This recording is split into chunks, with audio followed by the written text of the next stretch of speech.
नमस्कार, जोहार। छत्तीसगढ़ न्यूज में आपका बहुत बहुत स्वागत है। इससे पहले आप न्यूज को कहां से देख रहे हैं, कमेंट में जरूर बताएं। साथ ही चैनल को सब्सक्राइब करना बिल्कुल ना भूलें। पीएम मोदी पर हेट स्पीच, छत्तीसगढ़ के नेता प्रतिपक्ष पर एफआईआर, सिर्फ फोड़ने की बात पर एक्शन। प्रधानमंत्री नरेंद्र मोदी पर हेट स्पीच के मामले में छत्तीसगढ़ विधानसभा में नेता प्रतिपक्ष और कांग्रेस नेता चरणदास महंत पर एफआईआर दर्ज की गई है।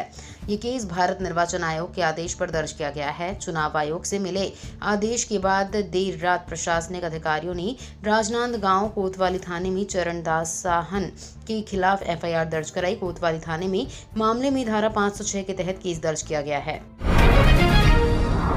भाजपा को सता रहा छत्तीसगढ़ में हार का डर, कांग्रेस का अमित शाह पर तंज, पोस्टर की आड़ में चुनाव लड़ रही बीजेपी। लोकसभा चुनाव में राजनीतिक पार्टियों के द्वारा एक दूसरे पर आरोप प्रत्यारोप का दौर लगातार जारी है। इसी बीच छत्तीसगढ़ में लोकसभा चुनाव को लेकर सभी राजनीतिक पार्टियां अपने अपने स्तर पर चुनावी प्रचार प्रसार और एक दूसरे पर तंज कसने का कोई कसर नहीं छोड़ रही हैं। इस बीच आज गृह मंत्री अमित शाह छत्तीसगढ़ दौरे पर आने वाले थे, लेकिन उनका दौरा रद्द कर दिया गया है, जिसे लेकर कांग्रेस पार्टी ने सीधे शाह और भाजपा पर निशाना साधते हुए चुनाव से भागने का आरोप लगा दिया है। छत्तीसगढ़ के कवर्धा में गरजे एमपी सीएम मोहन यादव, बोले कांग्रेस ने किया सिर्फ घोटाला। मध्य प्रदेश के मुख्यमंत्री मोहन यादव इन दिनों लोकसभा चुनाव को लेकर पार्टी के प्रचार प्रसार में लगे हुए हैं। सीएम मोहन यादव मध्य प्रदेश में तो पार्टी का प्रमोशन कर ही रहे हैं, लेकिन वो इसके साथ साथ आसपास के राज्यों के भी स्टार प्रचारक हैं। इसी तहत सीएम मोहन यादव छत्तीसगढ़ के राजनांदगांव पहुंचे, जहां उन्होंने छत्तीसगढ़ के मुख्यमंत्री विष्णुदेव साय के साथ कवर्धा से चुनाव प्रचार का शंखनाद किया है। छत्तीसगढ़ में भूपेश बघेल हैं पार्टी के चेहरा, भाजपा मोदी के नाम पर लड़ रही है चुनाव। छत्तीसगढ़ में चुनावी पारा बढ़ने लगा है। राज्य की 11 सीटों पर बीजेपी और कांग्रेस में सीधी टक्कर है। राज्य के गठन के बाद हुए आम चुनाव से लेकर 2014 तक सभी तीनों चुनाव में राज्य की 11 सीटों में से 10 सीटों पर बीजेपी जीतती रही है। पहली बार महासमुंद की सीट राज्य के पहले मुख्यमंत्री और कांग्रेस की पूर्व नेता अजीत जोगी, दूसरी बार कोरबा की सीट यूपीए सरकार में पूर्व मंत्री और मौजूदा नेता प्रतिपक्ष चरणदास महंत ने निकाली। छत्तीसगढ़ में कांग्रेस को खाता खोलने भी नहीं देना है, बोले विष्णुदेव साय।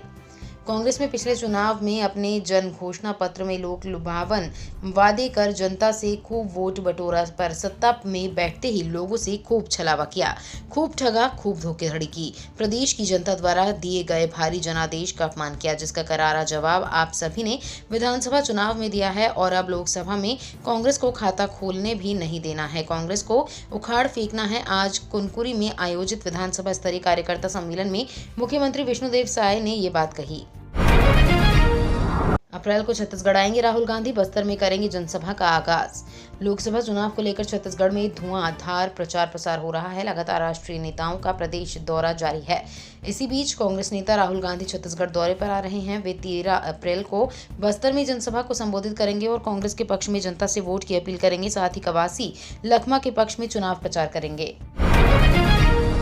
भूपेश बघेल गोबर चोर बीजेपी में शामिल हुए। चंद्रशेखर शुक्ला, कवर्धा शहर के सरदार पटेल मैदान में भाजपा द्वारा जनसभा का आयोजन किया जा रहा है। इस जनसभा में केंद्रीय गृह मंत्री अमित शाह आने वाले थे। उनके आयोजन को लेकर पूरी तैयारी की जा चुकी है, लेकिन उनका दौरा रद्द हो गया है। अब उनकी जगह एमपी के सीएम मोहन यादव और छत्तीसगढ़ के सीएम विष्णुदेव साय समेत अन्य नेता राजनांदगांव लोकसभा सीट के लिए भाजपा प्रत्याशी व वर्तमान सांसद संतोष पांडे के पक्ष में प्रचार करेंगे। छत्तीसगढ़ में एक बोतल से राज्य नहीं खरीद पाएंगे, शराब आबकारी विभाग का नया नियम। छत्तीसगढ़ में आबकारी विभाग ने शराब बिक्री को लेकर नया नियम बनाया है। अब शराब दुकान से एक व्यक्ति को एक बार में सिर्फ एक बोतल ही शराब दी जाएगी। आधे लीटर की 2 या फिर पाव वाली 4 बोतल ले सकेगा। यही नियम बियर के लिए भी लागू होगा। वहीं एक व्यक्ति एक साथ 3 लीटर से ज्यादा शराब अपने पास नहीं रख सकेगा। बीजापुर में सुरक्षा बलों से एनकाउंटर में मारे गए 3 नक्सली। छत्तीसगढ़ में सुरक्षा बलों से मुठभेड़ में 3 नक्सली मारे गए हैं। बीते 3 दिनों में से ये दूसरी बड़ी कार्रवाई है जिसमें सुरक्षा बलों को सफलता मिली है। 3 अप्रैल को एक अन्य नक्सल विरोधी अभियान में 13 नक्सली मारे गए थे। सिर्फ 6 दिनों के भीतर अब तक 16 नक्सली ढेर हो चुके हैं। लोकसभा चुनाव को लेकर सुरक्षा बलों ने छत्तीसगढ़ में नक्सल विरोधी अभियान को तेज कर दिया है। छत्तीसगढ़ को मिली दूसरी वंदे भारत एक्सप्रेस, रायपुर से जबलपुर के बीच होगा परिचालन। छत्तीसगढ़ को जल्द ही दूसरी वंदे भारत एक्सप्रेस ट्रेन मिलने वाली है। रायपुर से जबलपुर के बीच ये ट्रेन सप्ताह के 6 दिन चलेगी। 410 किलोमीटर का सफर ये ट्रेन 5 घंटे में तय करेगी। ट्रेन की औसत रफ्तार 69.29 किलोमीटर रहेगी। रेलवे बोर्ड ने रायपुर जबलपुर वंदे भारत एक्सप्रेस चलाने को लेकर हरी झंडी दे दी है। जल्द ही तारीख का ऐलान किया जाएगा। वर्तमान में छत्तीसगढ़ में सिर्फ एक बिलासपुर नागपुर वंदे भारत एक्सप्रेस ट्रेन का परिचालन हो रहा है। नवरात्रि के दौरान श्रद्धालुओं के लिए इस जगह में ठहरेंगी 10 एक्सप्रेस ट्रेनें। चैत्र नवरात्र की शुरुआत 9 अप्रैल से हो रही है। नवरात्र पूरे 9 दिन 17 अप्रैल तक रहेगा। नवरात्र के दौरान डोंगरगढ़ स्थित मां बमलेश्वरी का दर्शन करने आने वाले दर्शनार्थियों को सुविधा देने रेलवे प्रशासन ने डोंगरगढ़ स्टेशन में नॉन स्टॉपेज 10 सुपरफास्ट ट्रेनों का ठहराव किया है। वहीं कुछ लोकल व पैसेंजर ट्रेनों का विस्तार किया गया है। छत्तीसगढ़ में चलेगी आंधी, होगी बारिश, 40 किलोमीटर प्रति घंटे की रफ्तार से चलेगी हवा। छत्तीसगढ़ में लगातार गर्मी बढ़ रही है। राजधानी की गर्मी ने राज्य से अन्य शहरों को पीछे छोड़ दिया। यहां का अधिकतम तापमान सामान्य से 3 डिग्री अधिक होकर 41.4 डिग्री तक पहुंच गया। आने वाले दिनों में गर्मी से राहत मिलने के आसार बन रहे हैं। आज को रायपुर समेत मध्य हिस्से में अंधड़ और वर्षा के आसार बन सकते हैं।